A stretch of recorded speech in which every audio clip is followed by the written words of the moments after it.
Hello and welcome to JK civil services. तो दोस्तों, स्वागत है आपका। ज्वाइन करिए हमारी ऐप को ताकि आपको टेस्ट सीरीज़ और पेड बैचेस में आपको ज्वाइन होने में आसानी हो। उसके साथ साथ ज्वाइन करिए हमारे टेलीग्राम चैनल को, जहां पर आपको रेगुलर पीडीएफ्स और वीडियोस के लिंक्स मिल जाएंगे। और बहुत सारे बच्चों के कमेंट्स आते हैं कि सर हमको पीडीएफ नहीं मिलती।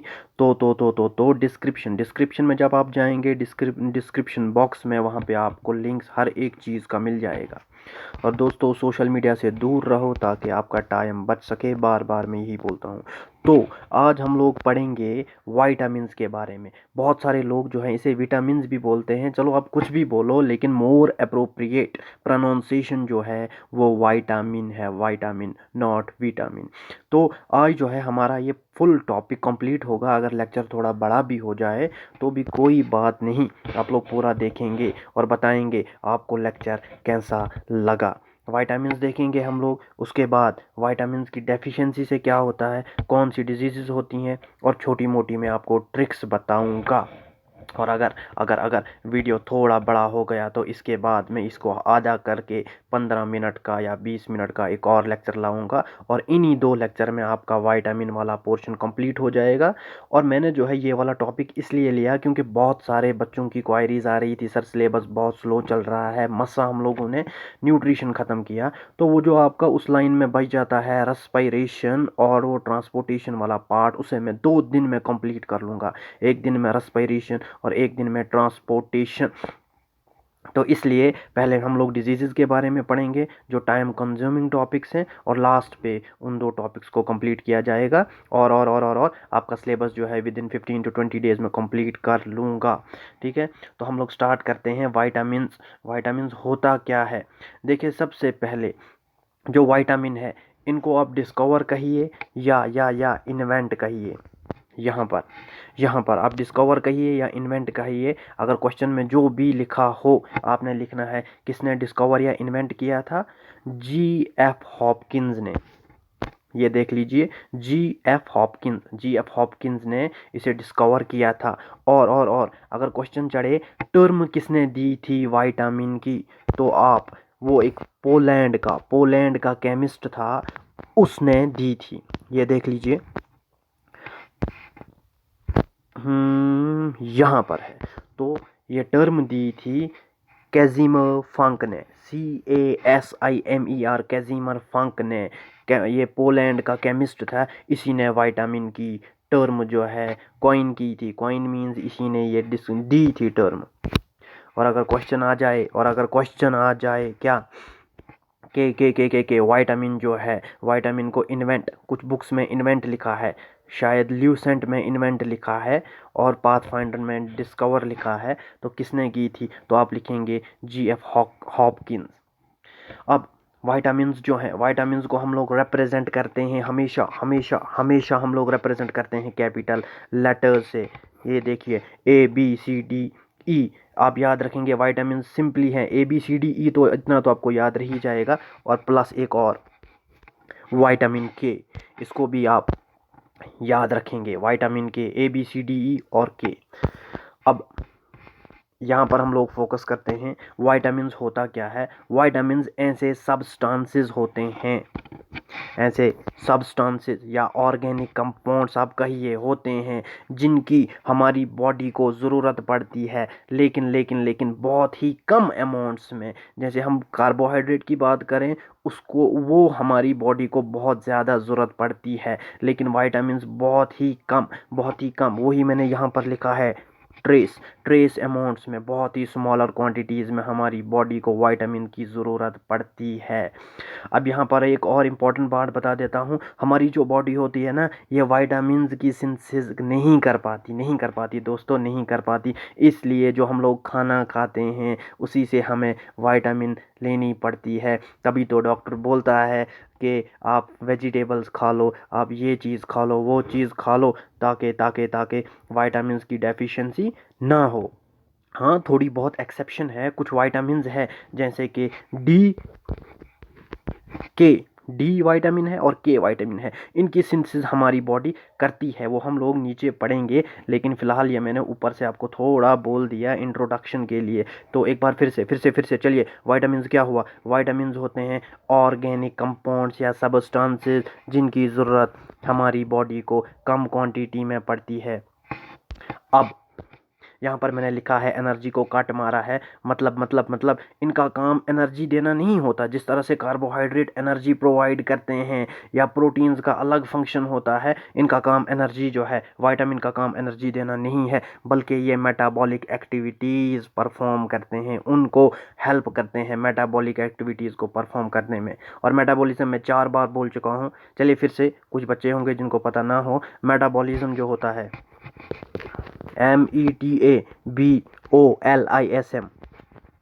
METABOLISM, मेटाबॉलिज्म क्या होता है? जितनी भी केमिकल रिएक्शंस हमारे सेल्स के अंदर होती हैं या हमारे बॉडी के अंदर होती हैं, उनको परफॉर्म करने के लिए जिसकी ज़रूरत पड़ती है वही विटामिन है। और मेटाबॉलिज्म मैंने क्या बोला? जितनी भी केमिकल रिएक्शंस सेल के अंदर, चाहे किसी भी सेल के अंदर हो या हमारी बॉडी के अंदर हो, उसी को हम लोग मेटाबॉलिज्म कहते हैं। होप आपको समझ आ गया होगा। तो विटामिन क्या होता है? विटामिन ऑर्गेनिक कंपाउंड्स जिनकी ज़रूरत पड़ती है बहुत ही कम क्वांटिटीज़ में, और सेल्स जो है ह्यूमन बॉडी के, यहाँ पर देखिए, सेल्स जो है ह्यूमन बॉडी की, ये सिंथेसिस फॉर्मेशन नहीं कर पाते, इसलिए इनको फूड से ऑब्टेन किया जाता है। अब जैसा कि मैंने यहाँ पर बता दिया, एनर्जी इनका काम नहीं है, इसलिए इनकी कोई कैलोरीज भी नहीं हमको मिलती। होप यहाँ तक आपको समझ आ गया होगा। अब हम चलते हैं विटामिन्स की टाइप्स पर। तो विटामिन्स को डिवाइड किया गया है 2 हिस्सों में। विटामिन कितनी है? 5 है, A B C D E और के। पहले ही बता दिया, A B C D E और के। अब इनमें से इनको क्लासीफाई किया गया है on the basis of solubility. SOLU solubility के बेसिस पर इनको ही डिवाइड किया गया। और सॉल्युबिलिटी क्या? अगर ये सॉल्युबल हैं वाटर में, अगर ये सॉल्युबल है वाटर में, तो ये आ जाती हैं विटामिन सॉल्युबल इन वाटर। और अगर ये फैट में सॉल्युबल है, फैट में घुल जाती हैं, तो फैट सॉल्युबल। इनको आप अब याद रखेंगे। पहले मैंने H2O लिखा है क्या? Water soluble. इसमें मैंने रखी हैं 2 रखी हैं, बी और सी। आप याद रखेंगे सिंपली BC। ट्रिक क्या है? BC यानी बूढ़ा चाचा आप याद रखेंगे। बूढ़ा चाचा से आप लोगों को याद रह जाएगा। और ये जो हैं 9 होती हैं। देखो, मैंने तो बाहर से 2 ही बता दिया, लेकिन अंदर से जब आप बी को अंदर से पढ़ोगे ना, तो बी की बहुत सारी टाइप्स होती हैं, जैसे कि B1 B2 B3, ये लगभग 8 होती हैं। और सी को भी इंक्लूड करें फिर ये 9 बन जाती हैं। इसीलिए मैंने यहाँ पर लिख लिया 9 हमारी बी और सी की ये H2O वाटर सॉल्युबल प्रोटीन्स होती हैं। और दूसरा फैट सॉल्युबल में आ जाता है ADE और के। ADE के ट्रिक बता दूं याद रखने के लिए। अब याद रखेंगे, आदिल डार एक कुत्ता है। आदिल डार, ए से आदिल, डी से डार, ई से एक, के से कुत्ता और है। अब जो भी आदिल डार हो अपनी तरफ ना ले ले इस बात को, सिर्फ ट्रिक बता रहा हूँ याद रखने के लिए। अगर ये भी याद नहीं रखना तो मान लीजिए एक लड़की होती है जिसकी शादी किसी काले इंसान के साथ होने वाली होती है। जैसे ही वो उस लड़के को देखती है तो अपने घर वालों को बोलती है, मैं शादी नहीं करूँगी। आओ देखो इतना काला, ए से आओ, डी से देखो, ई से इतना, के से काला। आओ देखो इतना काला। आप चाहे ये याद रख लो या आदिल डार एक कुत्ता है, आप ये याद रख लो। दोनों ट्रिक्स इजी हैं, ताकि ये मैं ट्रिक्स इसलिए बता रहा हूँ क्योंकि क्वेश्चन आपसे पूछा जा सकता है कि वाटर सॉल्युबल प्रोटीन कौन सी है, तो आपको याद आ जाएगा बूढ़ा चाचा, बी और सी है। अगर आपको क्वेश्चन आ जाए फैट सॉल्युबल प्रोटीन्स कौन सी हैं, आप याद रखेंगे क्या? आदिल डार एक कुत्ता है। आपको इसी बात से याद आ जाएगा ADE के जो है ये फैट सॉल्युबल है। होप यहाँ तक आपको समझ आ गया होगा। अब हम लोग देखते हैं ये जो वाटर सॉल्युबल होती हैं, ये जो हैं वाटर सॉल्युबल जो होती हैं, ये फैट सॉल्युबल नहीं होती। ज़ाहिर सी बात है जो वाटर सॉल्युबल ना हो वो फैट सॉल्युबल नहीं होंगी, और जो फैट सॉल्युबल हो वो वाटर सॉल्युबल नहीं होंगी। ये तो याद आ ही जाएगा। दूसरी नंबर बात, जो वाटर सॉल्युबल हो, चाहे वाटर सॉल्युबल चाहे फैट सॉल्युबल, ये क्या है, ऑर्गेनिक सॉल्वेंट्स जो हैं इनमें डिज़ोल्व नहीं होते। ऑर्गेनिक सॉल्वेंट सिर्फ याद रखेंगे, ऑर्गेनिक सॉल्वेंट बता देता हूँ, अच्छी समझ आ जाए तो अच्छी बात है, नहीं भी आ जाए आपसे कोई नहीं पूछेगा, आपसे इतना ही पूछा जाएगा कि वाटर सॉल्युबल प्रोटीन कौन सी हैं, इनमें से कौन सी हैं। ऑप्शन होंगे ए, डी, ई और बी, या ए, डी, ई और सी, तो आपको पता लग जाएगा कौन सी है, बी है या सी है, तो इसका आंसर आपको पता लग जाएगा बी है। ठीक है दोस्तों, ऑर्गेनिक सॉल्वेंट्स क्या होते हैं? ऑर्गेनिक सॉल्वेंट्स जो होते हैं ये कार्बन बेस्ड कंपाउंड्स होते हैं, यानी ये कार्बन से बने हुए सॉल्वेंट्स होते हैं। सॉल्वेंट जानते हो ना, सॉल्वेंट क्या होता है? देखो, एक सॉल्यूशन है तो सॉल्यूशन दो पार्ट से बना हुआ होता है, एक पार्ट जो कम क्वांटिटी में हो और एक पार्ट जो ज़्यादा क्वांटिटी में हो। जो कम क्वांटिटी में हो उसे हम लोग सॉल्यूट कहते हैं, सॉल्यूट, और जो ज़्यादा क्वांटिटी में हो उसे हम लोग सॉल्वेंट कहते हैं, सॉल्वेंट कहते हैं। एग्जांपल ले लेते हैं, मान लीजिए ये पानी का गिलास है, पानी के गिलास में हम लोग नमक डाल लेते हैं, तो जब ये घुल जाएगा, इसमें जो नमक होगा वो सॉल्यूट है, वो कम क्वांटिटी में है, और पानी जो है वो सॉल्वेंट है। इस तरह से आपको याद रह जाएगा, आई होप। और उसके बाद कार्बन इसकी एग्जांपल है। तो आप लोग याद रखेंगे, ऑर्गेनिक सॉल्वेंट्स जो होते हैं इनमें कार्बन, आप याद सिर्फ इतना रखेंगे, इनमें कार्बन जो है प्रेजेंट होता है। इनकी एग्जांपल्स की बात करूं, आपसे कोई नहीं पूछेगा, लेकिन फिर भी एग्जांपल की बात करता हूं तो एलिफैटिक हाइड्रोकार्बन्स है, एरोमेटिक हाइड्रोकार्बन्स है, एमाइंस हैं, एस्टर्स हैं, एटसेट्रा एटसेट्रा। जिसको नोट डाउन करना है वो लिख सकते हैं, मैं लिखूंगा तो नहीं क्योंकि टाइम जो है बहुत ही कम है। अब यहाँ पर हम लोग देख लेते हैं जो विटामिन बी होती है। यहाँ पर मैंने लिखा है ये प्रीकर्सर ऑफ प्रोटीन है। प्रीकर्सर समझते हो? प्रीकर्सर क्या होता है? कोई भी चीज़ बनने वाली हो वो किससे बनेगी? जिससे बनेगी उसी को हम लोग प्रीकर्सर कहते हैं। तो विटामिन बी जो है प्रीकर्सर है प्रोटीन की, मतलब प्रोटीन्स जो है विटामिन बी से भी बनती हैं। इनिशियल स्टेज में विटामिन होती हैं, उसके बाद प्रोटीन्स बन जाती हैं। और यहाँ पर सी जो है सी एक्सेप्शन है, सिर्फ बी आप याद रखेंगे, प्रीकर्सर है प्रोटीन। और ये अगर आपको क्वेश्चन आए, क्वेश्चन इस तरह से आ सकता है, वो कौन सी प्रोटीन है, क्या वो वाटर सॉल्युबल प्रोटीन है या फैट सॉल्युबल प्रोटीन है जो प्रीकर्सर एक्ट करते हैं? तो आप याद रखेंगे, आप आंसर लिखेंगे वाटर सॉल्युबल प्रोटीन। और अगर वाटर सॉल्युबल प्रोटीन के अंदर आ जाए कौन सी प्रोटीन है जो प्रीकर्सर ऑफ प्रोटीन एक्ट करते हैं, तो आप बी याद रखेंगे, विटामिन बी, ना कि विटामिन सी। चलिए हो गया ये वाला पोर्शन भी हो गया। अब हम लोग स्टार्ट करेंगे अपनी फैट सॉल्युबल प्रोटीन्स को। फैट सॉल्युबल प्रोटीन्स कौन कौन सी हैं? ए, डी, ई और के। ए, डी, ई, के। आदिलदार एक कुत्ता। यहाँ पर देख लीजिए ए, डी, ई, के। उसके बाद सबसे पहले जो विटामिन है, विटामिन ए का केमिकल नाम क्या है? पूछा जा सकता है। विटामिन का ए का नाम जो है रेटिनोल है, RETINOL, रेटिनोल। इसे डिस्कवर किया था किसने? MC कॉलन ने। पूछा जा सकता है किसने डिस्कवर किया था? MC कॉलन ने। और अगर मैं आपको मोटे लफ्ज़ों में बता दूं तो विटामिन ए का मेन काम क्या होता है, और इसकी अगर डेफिशिएंसी हो जाए तो आँखों की डिजीज़ें, आँखें ख़राब हो जाती हैं, आँखों की डिजीज़ेज़ हो जाती हैं। इसलिए हमारे अंदर विटामिन ए की कमी नहीं होनी चाहिए, कभी भी नहीं होनी चाहिए। ये ऊपर से था, पूछा यही जा सकता है। अब हम लोग इसी को डेप्थ में देखेंगे।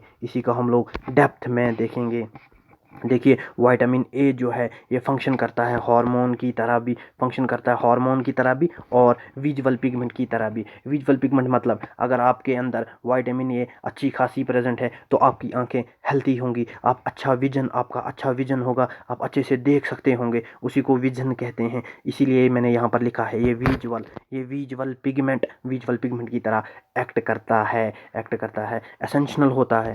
यहाँ देखिए, एसेंशियल होता है विजन, नज़र के लिए, और कमी हो जाए तो आंखें ख़राब, ग्रोथ के लिए। उसके बाद मेंटेनेंस ऑफ एपिथेलियल टिश्यूज़, जो हमारी बॉडी होती है, ये मान लीजिए हमारी बॉडी है, तो इसके जो बाहर वाली लेयर होती है, उसी को हम लोग कहते हैं क्या, इसी को हम लोग कहते हैं एपिथेलियल टिश्यू से बनी हुई होती है। हर एक बॉडी एपिथेलियल टिश्यूज से ही बनी हुई होती है। और एपिथेलियल टिश्यूज, रुक जाइए दिखा देता हूँ, ये बॉडी है, तो ये जो बाहर के टिश्यूज़ होते हैं, इन्हीं को हम लोग एपिथेलियल टिश्यूज़ कहते हैं। और जो हमारे ग्लैंड्स होते हैं ना, ग्लैंड्स तो जानते हैं ना, ऑर्गन और ग्लैंड्स जो होते हैं, और ग्लैंड्स जो हैं वो ऑर्गन ही होते हैं, लेकिन उनका काम सेक्रीशन होता है। मैंने पहले बता दिया है, आप पुराने लेक्चर्स देख सकते हैं। तो क्या करते हैं यहाँ पर, ये एपिथेलियल टिश्यूज़ जो है, इनका मेन काम होता है प्रोटेक्शन ऑफ बॉडी। देख लीजिए, बाहर से कोई भी चीज़ आ जाए तो नहीं तो वो सीधे अंदर चली जाएगी, तो प्रोटेक्शन, बाहर से स्किन होगी तो प्रोटेक्ट हो जाती है। ये क्या करती है, एक्सक्रीशन करती है। देखो हमारे पसीना जो है निकलता है छोटे छोटे पोर्स से, स्किन से, तो एक्सक्रीशन भी, एब्जॉर्प्शन, कुछ चीज़ों की एब्जॉर्प्शन भी करती है। अगर मैं टाइप्स की बात करूँ, टाइप्स ऑफ एपिथेलियल टिश्यूज़, तो इनको दो हिस्सों में डिवाइड किया गया है। टाइप्स आ जाती है, एक सिंपल और दूसरी स्ट्रेटिफाइड। सिंपल जो है, सिंपल एपिथेलियल टिश्यूज़ में अगर इसके अंदर हम लोग चले जाएं तो इसकी टाइप्स हैं स्क्वैमस, SQUAMOUS, स्क्वैमस। उसके बाद क्यूबॉइडल,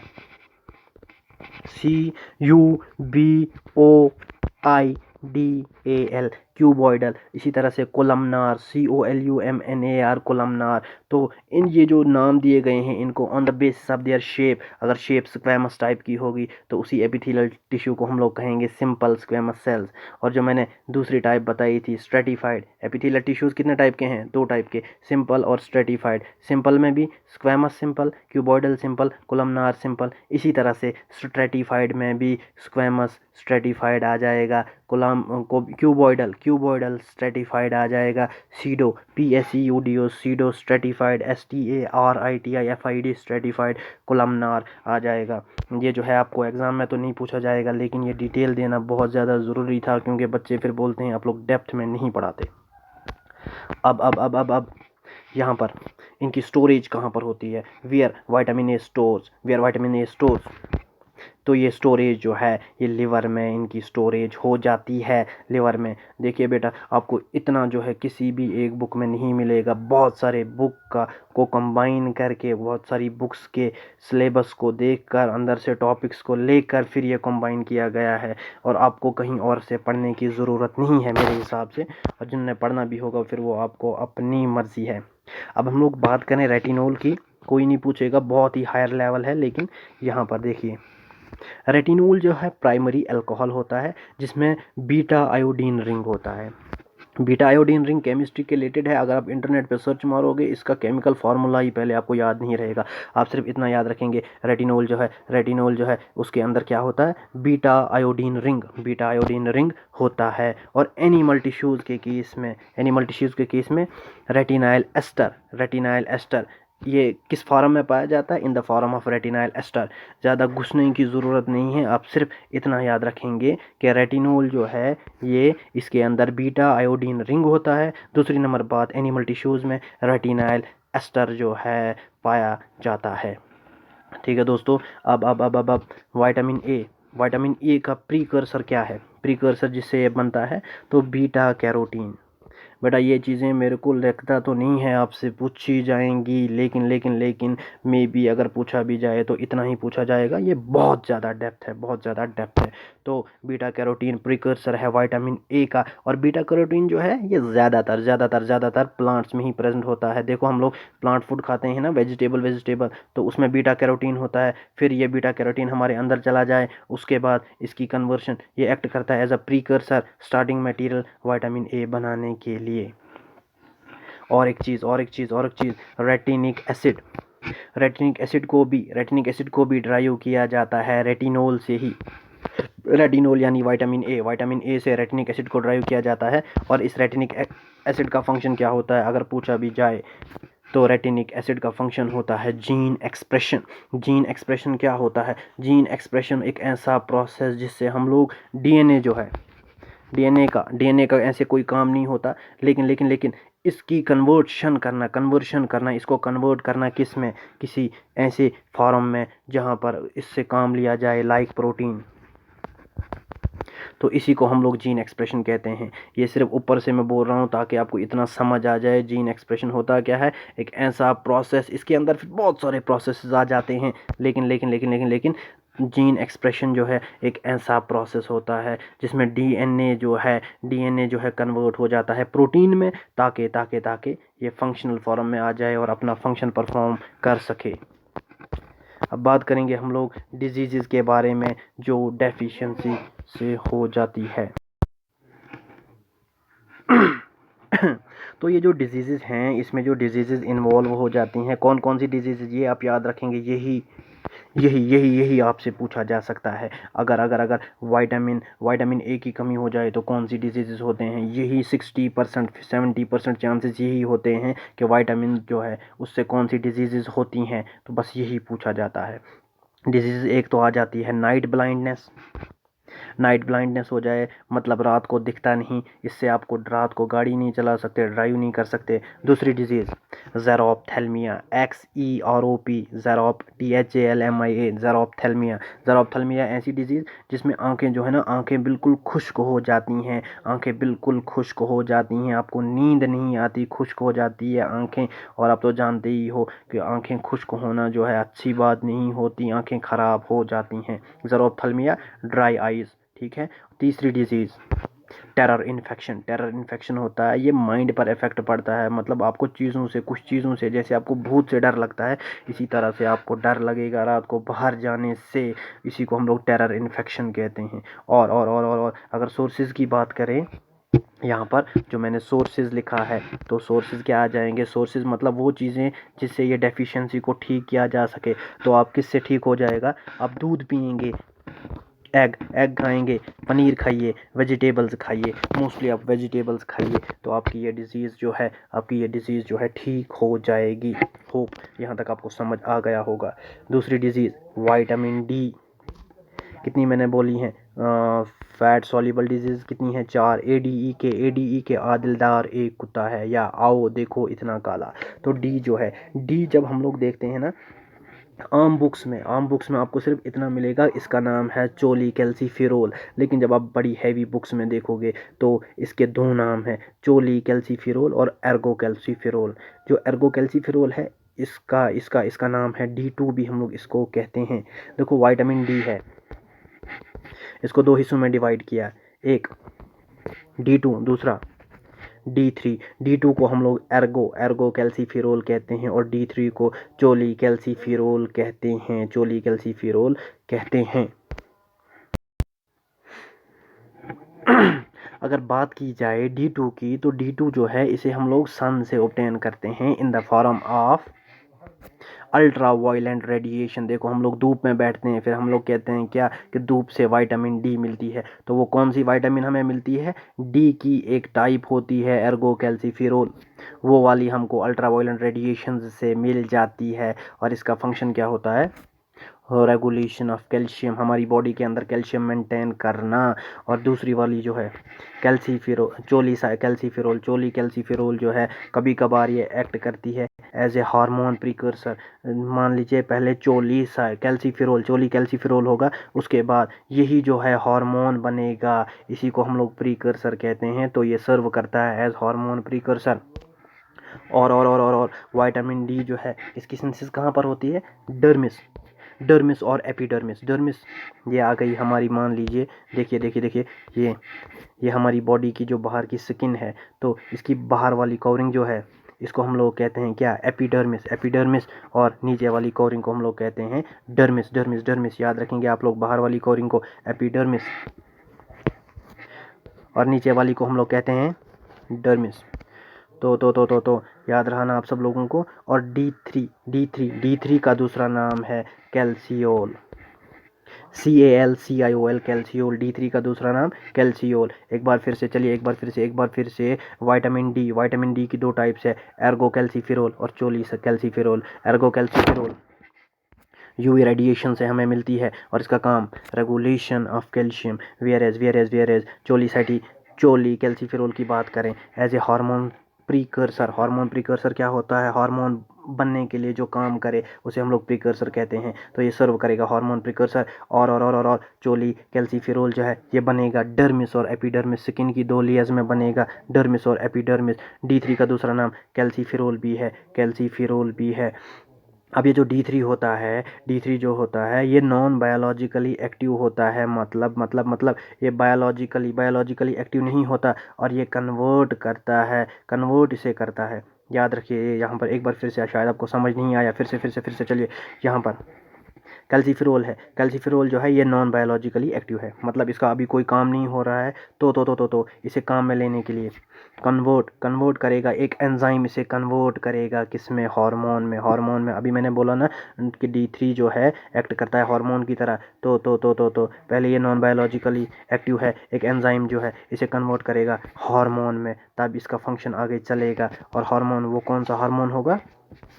1,25 डाइहाइड्रो कोलिकैल्सीफेरोल 1,25 डाइहाइड्रोक्सी कोलिकैल्सीफेरोल। आपको याद रखने की ज़रूरत नहीं है क्योंकि ये केमिस्ट्री की टर्म है और ये बहुत ही हायर लेवल है। ये मैं सिर्फ इसलिए पढ़ा रहा हूँ इतनी डेप्थ में क्योंकि फिर बच्चे बोलते हैं आप डेप्थ में नहीं पढ़ाते। तो विटामिन D भी हो गया। यहाँ पर मैंने कुछ लिखा है, ये देखिए। हमारी बॉडी जो है सिर्फ विटामिन D और विटामिन K की सिंथेसिस कर पाता है बॉडी में, यही एक एक्सेप्शन है। मैंने पहले ही बताया था, विटामिन हमें बाहर से लेनी पड़ती है, फूड से लेनी पड़ती है, हमारी बॉडी सिंथेसाइज नहीं कर पाती। लेकिन देयर इज़ एन एक्सेप्शन, यहाँ पर एक्सेप्शन है विटामिन D की और विटामिन K की, जिससे हमारी बॉडी सिंथेसिस कर पाती है। और विटामिन D जो है ना, इसे भी MC कॉलन ने ही डिस्कवर किया था। होप यहाँ तक आपको समझ आ गया होगा। अगर मैं बात करूं डिजीज़ की, जो कमी D2 की वजह, D2 नहीं, हर एक विटामिन D जो है अगर हमारी बॉडी में कमी हो जाए तो कौन सी डिजीज़ हो जाती हैं? तो 2 डिजीज़, रैकेट्स RICKETS रैकेट्स और ऑस्टियोमलेशिया। रैकेट्स पता क्या होता है? जो बच्चे होते हैं ना, बच्चे, उनमें क्या हो जाता है, जब विटामिन की डेफिशिएंसी हो जाती है तो उनकी बोन्स जो होती हैं, उनकी हड्डियां जो हैं वो सॉफ्ट हो जाती हैं, बिल्कुल नरम हो जाती हैं, सम टाइम टूट भी जाती हैं। टूटे अगर नहीं तो वो टेढ़ी हो जाती हैं, जैसे टांगों की, जैसे हमारी लेग्स की जो हड्डियाँ होंगी, जो बच्चों की, छोटे बच्चों की, वो ऐसे, एक मिनट, ऐसे और ऐसे हो जाएंगी। ये टांगे ऐसे स्ट्रेट होती है ना, लेकिन इन केस ऑफ रैकेट्स इस तरह से टेढ़ी हो जाएंगी। और यही टर्म जो है ऑस्टियोमलेशिया की भी यूज़ होती है। ऑस्टियोमलेशिया भी डेफिशिएंसी की वजह से क्या हड्डियां जो है कमज़ोर हो जाती हैं, टेढ़ी हो जाती हैं। लेकिन इन केस ऑफ एडल्ट्स क्या हो गया? इन केस ऑफ एडल्ट, बच्चों के केस में रैकेट्स कहते हैं, बड़ों के केस में ऑस्टियोमलेशिया कहते हैं। मलेशिया रैकेट्स हड्डियों का टेढ़ा हो जाना, ऑस्टियोमलेशिया हड्डियों का टेढ़ा हो जाना, रैकेट्स बच्चों में और ऑस्टियोमलेशिया एडल्ट्स में। और इसका सोर्स क्या है? सोर्स यानी वो चीज़ें जो हम लोग जब खाएंगे तो इसकी डेफिशिएंसी हमारी ठीक हो जाएगी। क्या? Fish liver oil, liver oil और मिल्क, इनमें जो है विटामिन D कूट के भरा हुआ होता है। तो चलिए, लेक्चर जो है काफ़ी बड़ा हो रहा है, तो और भी इसका एक और पार्ट आएगा और उसी में जो है ये कंप्लीट हो जाएगा। और लेक्चर के कमेंट सेक्शन में आप ज़रूर लिखेंगे आपको लेक्चर जो है कैसा लगा। इसके बाद बहुत ही अब हमने कम पढ़ना है और लास्ट में एक ट्रिक बताऊंगा जिसको इतना याद नहीं रहेगा, उसके लिए ट्रिक है, कुछ ट्रिक्स हैं। आपने क्या याद रखना है, कौन से पॉइंट्स याद रखने हैं, और 100% गारंटी है उसी में से जो है इसमें एक क्वेश्चन जो है वही आएगा। ठीक है डियर स्टूडेंट्स, ओके बाय।